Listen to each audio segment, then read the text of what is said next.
भेजे जा रहे हैं। अमेरिका टाइम बाय करने की कोशिश कर रहा है। एक तरफ कहा है कि हमला नहीं करूंगा, फिर सैनिकों के मूवमेंट की भी खबर है। लेकिन इन सबसे बड़ा और ताज़ा अपडेट ये है कि क्या अब एजुकेशन इंस्टीट्यूट एक दूसरे के निशाने पर होंगे। एक स्कूल को लेकर वैसे ही अमेरिका बहुत सारी आलोचनाओं का, विश्व बिरादरी की आलोचनाओं का सामना कर रहा है। तो बहुत सारे अपडेट्स हैं इस वक्त, सिलसिलेवार एक एक करके जान लेते हैं। सबसे पहले पुनीत, क्या क्या अपडेट वहां से आ रहा है मिडिल ईस्ट से? देखिए, सबसे बड़ा अपडेट तो यही है जिसका जिक्र आपने किया कि यूनिवर्सिटी के ऊपर हमला हुआ था और बड़ी जानी मानी यूनिवर्सिटी है और इसके ऊपर अटैक किया गया था। ये इसराइल की तरफ से अटैक किया गया और इसको इसराइल ने माना भी है कि हमने अटैक किया है और ये कहा है कि हमने उनके रणनीतिक अड्डे पर अटैक किया है, लेकिन दरअसल ये यूनिवर्सिटी थी।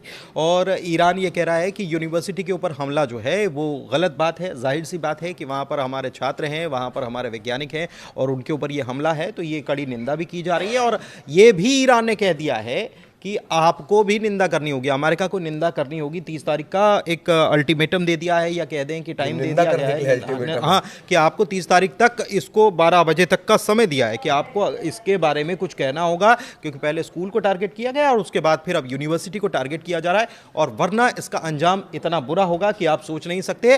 फिर चाहे वो इसराइल हो या फिर अमेरिका के जो दूसरे मुल्कों में अमेरिका के जो इंस्टीट्यूट्स हैं, उनको हम टारगेट करना शुरू कर देंगे। और ये सीधी बात है कि ईरान कह रहा है आंख के बदले आंख। शुरुआत से कह रहा है कि आई टू आई, मतलब आंख, अगर हमारी आंख पर हमला होगा तो हम आपकी आंख पर हमला करेंगे। तो पहले हम हमला करेंगे नहीं, और दूसरा कि अगर करेंगे तो फिर आप जैसा करोगे वैसे ही बर्ताव हम आपसे करेंगे। लेकिन बड़े मार्के की बात है ये, इस तरह से निंदा करने के लिए टाइम लिमिट दे देना। दरअसल ईरान ने बहुत रणनीतिक तौर पर बहुत आगे बढ़त बढ़ा ली है। ठीक है, युद्ध में क्या हो रहा है क्या नहीं हो रहा है, जीत हार, लेकिन जिस तरह से बताकर हमला करना और जिस तरह से ये कहना कि अगर आप हम पर करेंगे तो फिर हम रिटेलिएशन करेंगे, अपनी तरफ से कुछ नहीं करेंगे। रणनीतिक बढ़त, जिस ईरान को जाने क्या क्या कहा जाता था इस युद्ध के पहले तक, उसकी इमेज काफ़ी हद तक बदली है। एक और बड़ी जानकारी आ रही है कि ईरान ने जो है अपने जो घातक हथियार हैं या जो उसके परमाणु मिसाइल वगैरह, वो बहुत गहरे बंकर में कहीं छुपा रखे हैं, अभेद्य जगहों पर छुपा रखे हैं। उसके बारे में अगर कोई अपडेट हो तो देखिए, अभी तक बार बार अमेरिका की तरफ से ये दावा किया जा रहा है कि हमने ईरान के इतने स्टॉक पाइल जो है उसको नष्ट कर दिया है, इतनी मिसाइलों को नष्ट कर दिया है। लेकिन सबसे बड़ी बात क्या है कि अभी तक अमेरिका को कोई कामयाबी हाथ नहीं लग पाई है। उसके पीछे कारण ये है कि ईरान की तरफ से जो अपना अंडरग्राउंड जो उन्होंने पूरी सिटी बसा रखी है, वो इतनी ज़्यादा ज़मीन के नीचे है कि वहाँ पर वो जो GBU बंकर बस्टर्स बम जो हैं वो भी नहीं पहुँच सकते, ना वो वहाँ पर मार कर सकते हैं। एक रिपोर्ट या एक डेटा जो है उसके मुताबिक ज़मीन से 1400 फीट नीचे ये मिसाइल सिटी बताई जाती है। और GBU बॉम्ब की अगर कैपेसिटी को देखा जाए तो वो है 200 फीट तक की। तो 200 फीट और 1400 फीट, तो आप समझ सकते हैं। अच्छा, ये बात इस तैयारी से आप ये भी समझ सकते हैं कि ईरान को पता था कि ऐसा होगा, तो ईरान ने उस अनुसार अपनी तैयारी कर रखी है। दूसरी बात ये है कि अमेरिका अब ये सोच रहा है कि ज़मीन के नीचे है तो जाहिर सी बात है वेंटिलेशन की ज़रूरत होगी, जाहिर सी बात है कि वहाँ पर एंट्रेंस भी होगी। तो उन जगहों को अगर हम बॉम्बिंग करेंगे, वहाँ पर अटैक करेंगे, तो उसको नष्ट कर दिया जाएगा। लेकिन अभी ऐसा हो नहीं पा रहा है। और ईरान जो है वो जब चाहे अपने हिसाब से वो मिसाइल लॉन्च करता है और प्रिसाइज अटैक करता है, ये तो हम देख ही रहे हैं। तो एक ईरान की ताकत जो है उसके आगे अमेरिका जो उसका तोड़ नहीं निकाल पा रहा है इसराइल। अब ये कह रहे हैं कि बार बार बॉम्बिंग करेंगे तो शायद कमज़ोर हो जाए, तो वो बार बार बॉम्बिंग करेंगे तो 200 फिर 200 फिर 200 और प्रिसाइज अटैक, मतलब उसी जगह पर फिर तो कितने 200 मारने पड़ेंगे आपको GBU बंकर बस्टर बम। और ईरान हाथ पर हाथ धरे नहीं बैठा है। ये कुल मिलाकर खबर है। तो ये जो एक बात है, एक बात और भी कही जाती है, एक्सपर्ट्स ये बात कहते हैं कि ईरान आज या कल से इस युद्ध की तैयारी नहीं कर रहा है, वो कई सालों से इस बात को लेकर तैयार है। अगर वो कई सालों से इस बात की तैयारी कर रहा है तो उसे इस बात की जानकारी है कि अगर आप एक जगह के एंट्री गेट पे, एक जगह के मुहाने पर अगर बम बरसाएंगे तो कैसे उसका इवैक्यूएशन का प्लान होगा। एक जगह से होगा, 2 जगह से होगा, 3 जगह से होगा। ये उसकी प्लानिंग में जाहिरा तौर पर शामिल होगा और यही वजह है, मतलब कहीं वो आपको पीछे हटता हुआ नजर नहीं आएगा। एक बयान आता है और उसके बाद जो ईरान का बयान आता है वो बहुत मार्के का और सुनने लायक होता है। सेना की मूवमेंट की बात कही जा रही है, अब जमीनी जंग की बात की जा रही है। अगर सिर्फ सेनाओं के लिहाज से देखें, जैसे कहा जा रहा है कि 5000 जो कमांडोज हैं, अमेरिकन कमांडोज हैं, आप उनको लेकर आएंगे, होर्मुज के लिए लेकर आएंगे, या मैदानी जंग में उतरेंगे। अगर हम सेना के लिहाज से देखें तो ईरान ने अभी एज भी घटा दी, मेरा ख्याल है 12 साल उन्होंने कर दी है सेना में भर्ती होने की एज। अगर संख्या बल के हिसाब से देखा जाए तो क्या ये बहुत आसान है कि हम कहीं कमांडो भेज दें और धड़ाम धड़ाम करके सब करवा लें, जैसा कि अमेरिका की? देखिए ये आसान नहीं है। और ईरान का अगर यूं ही आप देखें तो कुछ एक्सपर्ट्स जो हैं वो कंपैरिजन भी बता रहे हैं, और सबसे ज़्यादा ईरान की अगर मिलिट्री पावर की बात करें तो उसके पास ग्राउंड फोर्सेस की ताकत सबसे ज़्यादा है, ठीक है, उसकी फ़ौज अच्छी खासी है। अब आप सोचें कि हम 10,000, 20,000, 40,000, 50,000 अगर सैनिकों को उतार देंगे तो उसका अगर आप ऐसे कंपैरिजन देखेंगे तो ईरान के पास लाखों सैनिक हैं, समझिए आप।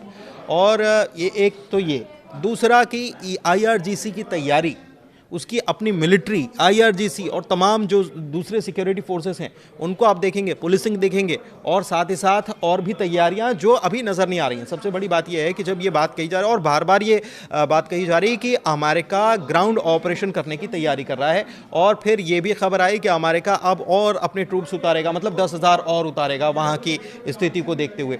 लेकिन आप ये सोचिए कि कहाँ लाखों और कहाँ कुछ हज़ार, तो हर बार ये नहीं हो सकता कि कुछ मतलब ये हिंदुस्तान में जो गाथाएं सुनाई जाती हैं हमारे वीरों की, हर जगह ऐसा नहीं दक्षिण होता की फिल्मों में जो दिखाई जाती है, नहीं, हर बार ऐसा नहीं होता है। तो आप समझिए ईरान पूरी तैयारी से है, और ईरान का कॉन्फिडेंस ये है कि ईरान ने अमेरिका की तरफ से जो ग्राउंड ऑपरेशन को लेकर एक वीडियो अमेरिका की तरफ से जो जारी किया गया था मिलिट्री की तरफ से, उसको रिपोस्ट करते हुए कहा है कि आइए हम आपके लिए तैयार हैं, हमने तो बहुत पहले से तैयारी करके रखी थी, और आएँ तो अपने डायपर साथ में लाना ना भूलें। ये भी ईरान ने कह दिया है।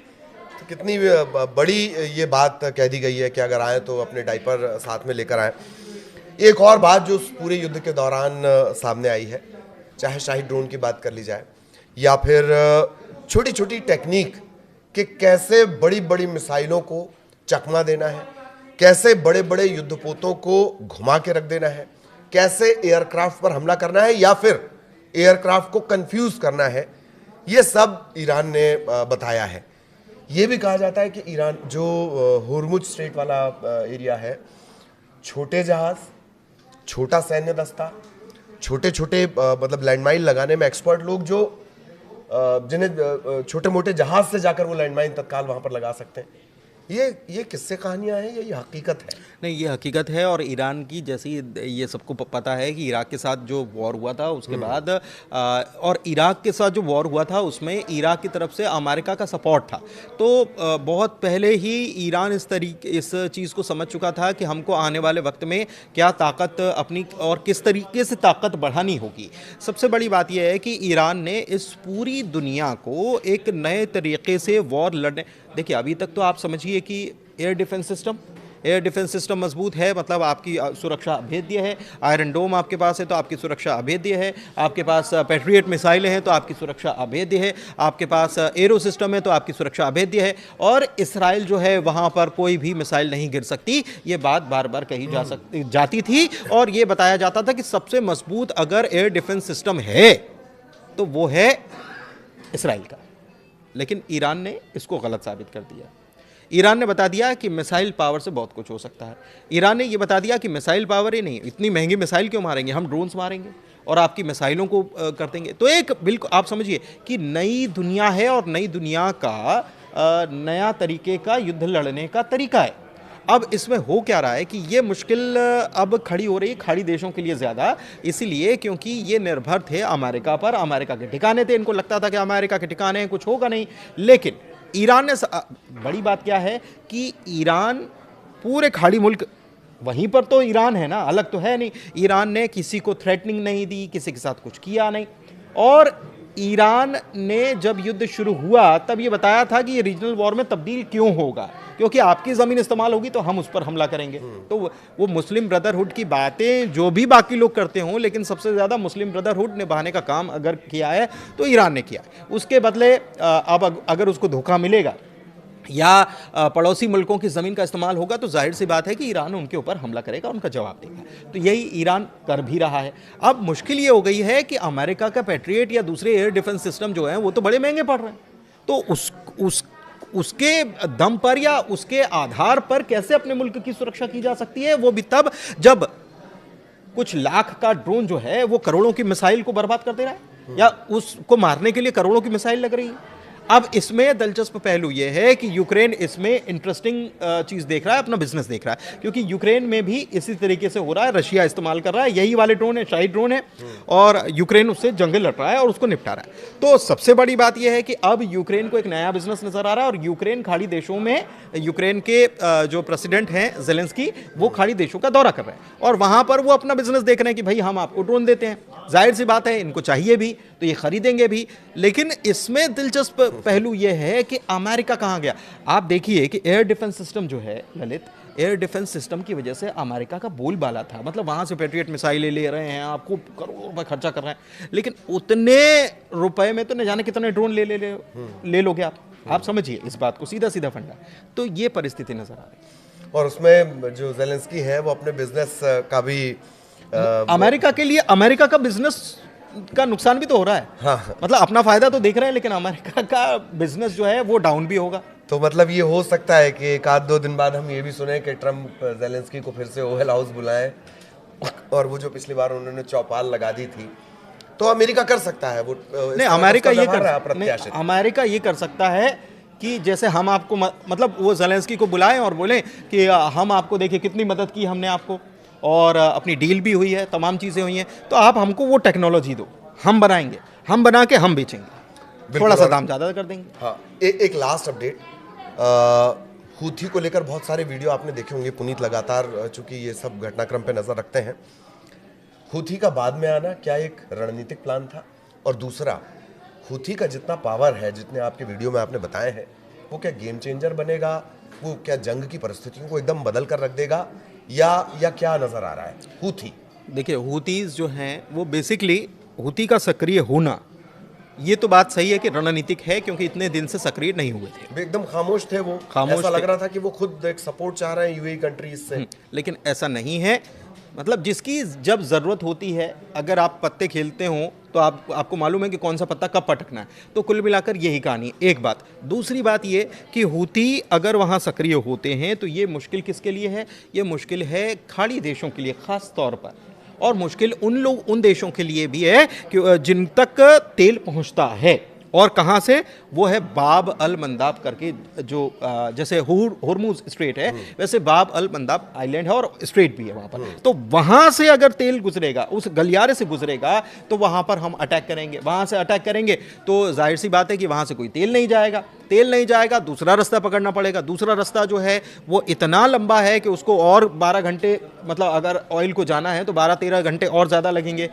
कीमत डबल हो जाएगी, लागत, जाने की लागत डबल हो जाएगी, और समय भी ज़्यादा लगेगा, नुकसान की ज़्यादा ख़तरा बना रहता। तो ये सारी चीज़ें जो हैं ये हूथी समझ रहे हैं, और उन्होंने इसीलिए, मतलब ये हूथीज़ ने नहीं किया, बल्कि ये ईरान ने किया है कि कौन सा आपको कार्ड कब रखना है।